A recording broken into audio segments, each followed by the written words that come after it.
Acho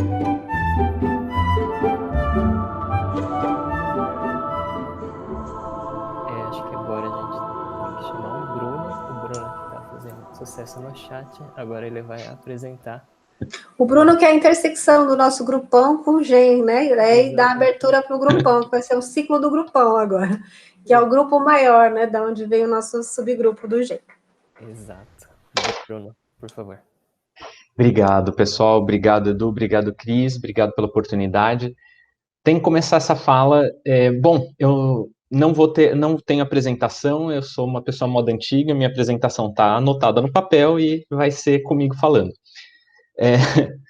Eu preciso começar essa fala falando o quanto é gratificante estar num evento organizado na USP sobre fantasia, que é o gênero, talvez o primo pobre dentro das categorias do fantástico, que já é, por si só, um tipo de literatura que sofre tanto preconceito, e como alguém que fez toda a trajetória na USP, hoje eu sou professor substituto na Universidade Federal de Pelotas, mas fiz graduação, mestrado, doutorado na USP, ter esse espaço, ter esse reconhecimento pela minha casa é muito gratificante, porque há 15 anos atrás parecia impossível pensar que esse dia chegaria. Então, aplaudo a professora Maria Zilda, ao grupo como um todo, e a Cris por lutar em prol da fantasia e abrir esse espaço para a gente. Bom, minha fala vai ser um pouco diferente da dos demais colegas, eu acho, porque eu vou falar de uma fantasia que é muito pouco conhecida, ela ainda não foi traduzida, lamentavelmente, eu espero corrigir esse problema, e que é considerada a primeira fantasia de língua francesa, né? Eu cheguei a esse livro porque eu tenho um projeto de pesquisa de mapear as origens da fantasia. Então, eu me dediquei por algum tempo a pesquisar a série do L. Frank Baum, do Mundo Mágico de Oz, que é uma série que todo mundo conhece o primeiro livro, pouca gente sabe que é considerado a primeira série de fantasia, né? São 14 livros. E que iniciou a fantasia nos Estados Unidos. Então, por algum tempo, eu me dediquei a isso e também me dediquei a mapear a fantasia no Brasil, não só a fantasia, mas outros gêneros fantásticos, fazendo pequena propaganda, que resultou no meu livro, escrito com o Enéas Tavares, O Fantástico Brasileiro, o Insólito Literário do Romantismo ao Fantasismo.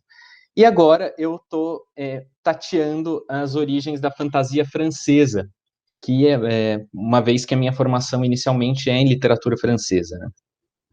E com isso cheguei nesse livro, que é Os Centauros, não sei se está focando, Os Centauros, de André Lichtenberger, que é um professor de história socialista, que nasceu em 1870, morreu em 1940, então pegou ali a virada do século, fim do século francês, a Belle Époque, e que foi um militante socialista, escreveu diversos livros sobre a história da França, sobre os movimentos socialistas e populares na França, do fim do século XIX, começo do XX, e na literatura ficou mais conhecido por sua série de livros Meu Pequeno Trote, que é a história de um menininho de 6 anos que faz perguntas constrangedoras para os adultos, e essa série fez muito sucesso.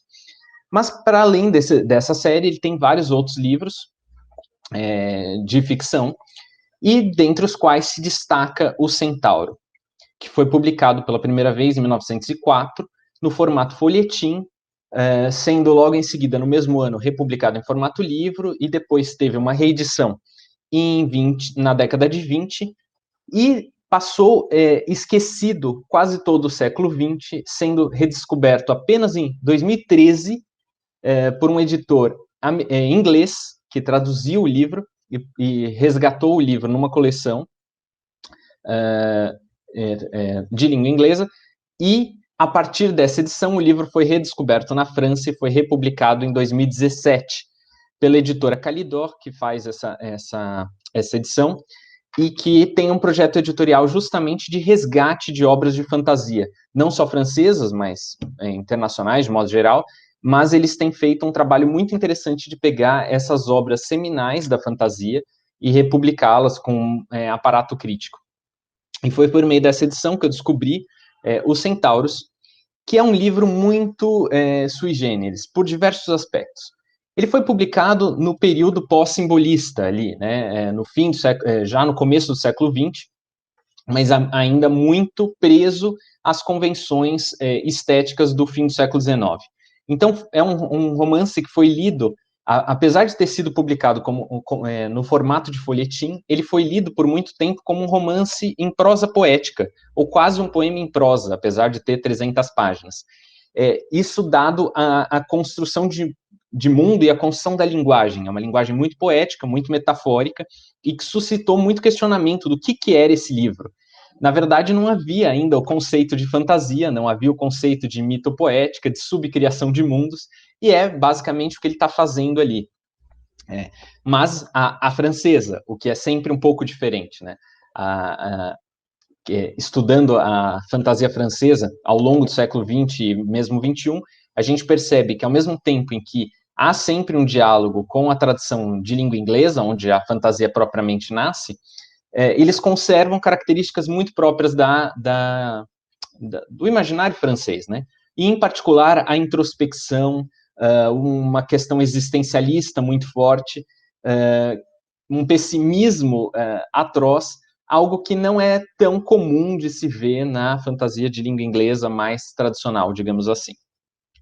Então, esse romance congrega elementos da literatura do fim do século, com traços de decadentismo e de simbolismo, principalmente na construção da prosa, que é uma prosa muito ritmada, com imagens muito poéticas, muito trabalhadas, mas, ao mesmo tempo, ele resgata do romance de folhetim um gênero nascente no fim do século XIX, que é o romance pré-histórico, porque há uma moda ali na segunda metade do século XIX, já se encaminhando para o fim, de romances que especulam, né, romances que já são classificados como proto-ficção científica ou romances científicos, em que se especula como seria a pré-história, não só contando histórias de dinossauros ou de outros animais do Quaternário, mas também sobre o surgimento do homem, né?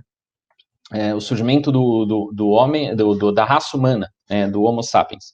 Então, ele tem no J.H. Rosny, né, o mais velho, um modelo, né, o Rosny, que é considerado o pai da ficção científica na França, junto com Júlio Verne, só que é o pai esquecido, pelo menos fora dos limites dos estudos francófonos.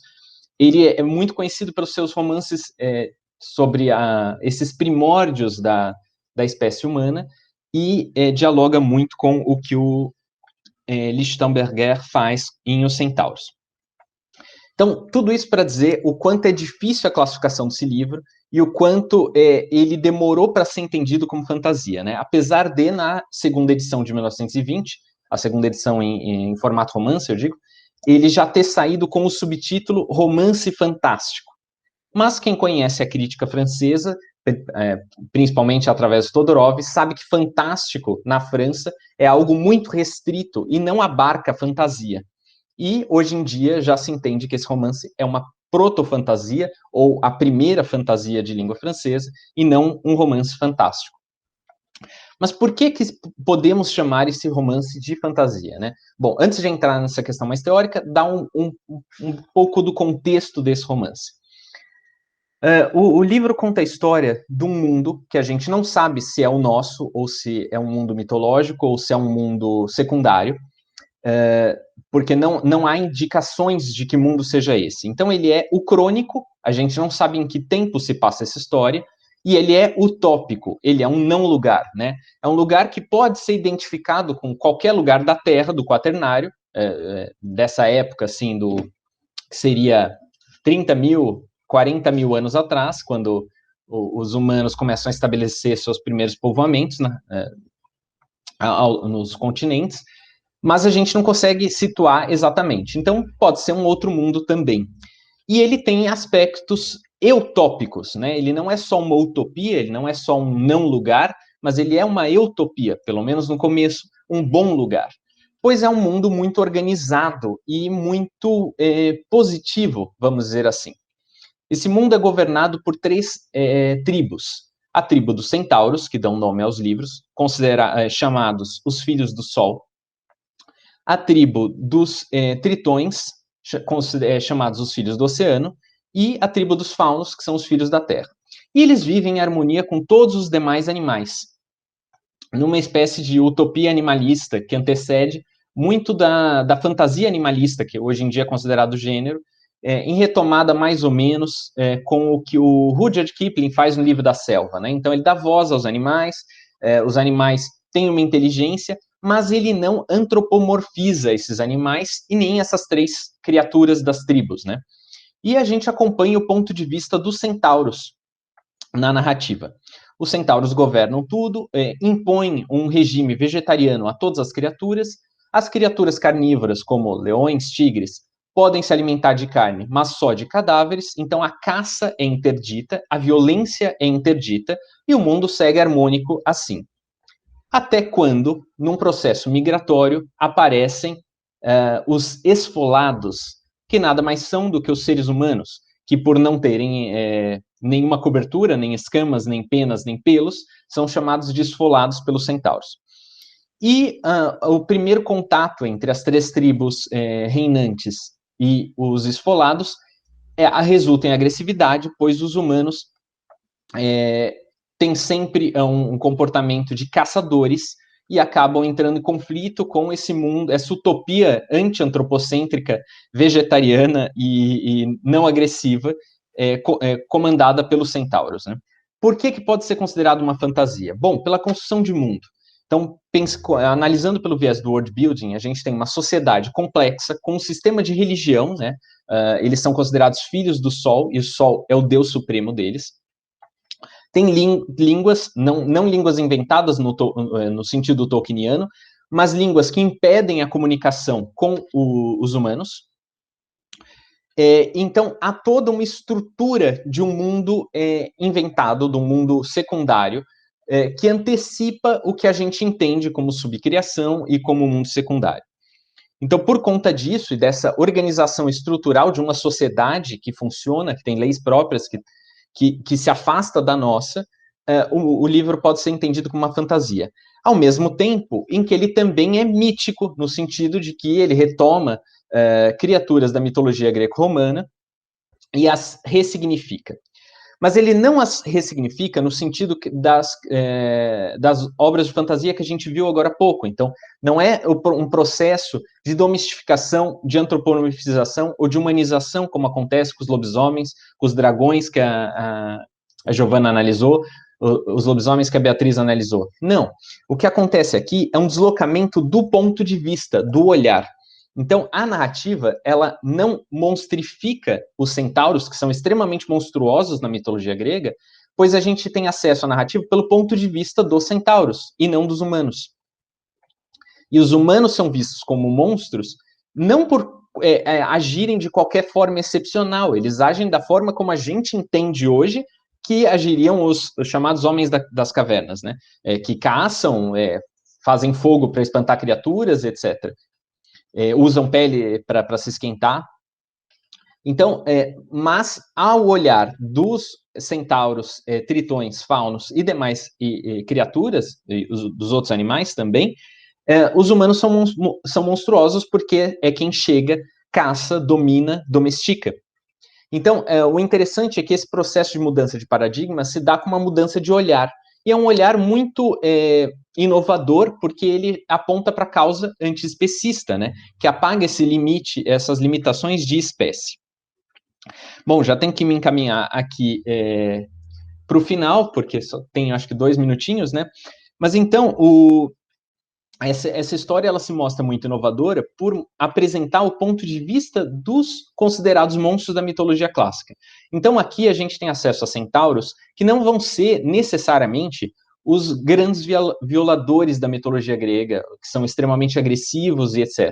Mas criaturas mais próximas ao Quiron, que são sábias, introspectivas, que vivem uma vida quase bucólica, mas que, quando ameaçados, se tornam totalmente agressivos. Então, é como se a gente tivesse o acesso ao que teria sido a história dos centauros, faunos e tritões antes dos humanos, e como a chegada dos humanos corrompeu, os impulsionou uma agressividade que não lhes é natural e culminou na extinção dessas criaturas, né?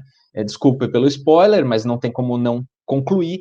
O livro termina com os humanos montando centauros, pondo arreios nas suas bocas e como os centauros resistem a esse processo de domesticação, eles acabam sendo extintos, assim como os faunos e tritões. Então, era isso, acho que o tempo já se esgotou, mas eu queria apresentar para vocês um pouquinho dessa fantasia pioneira, quando o gênero ainda está se formando, ainda está se especulando o que é esse gênero nascente ali do fim do século XIX, que nasce com George MacDonald, com William Morris, ou com o próprio L. Frank Baum nos Estados Unidos, e o que esse gênero, quais são as possibilidades desse gênero nascente, que retoma tanto traços das narrativas míticas, tanto traços das utopias e criações de mundos imaginários, e também de contos de fada. Muito obrigado pela oportunidade. Até a próxima. Obrigado a você, Bruno.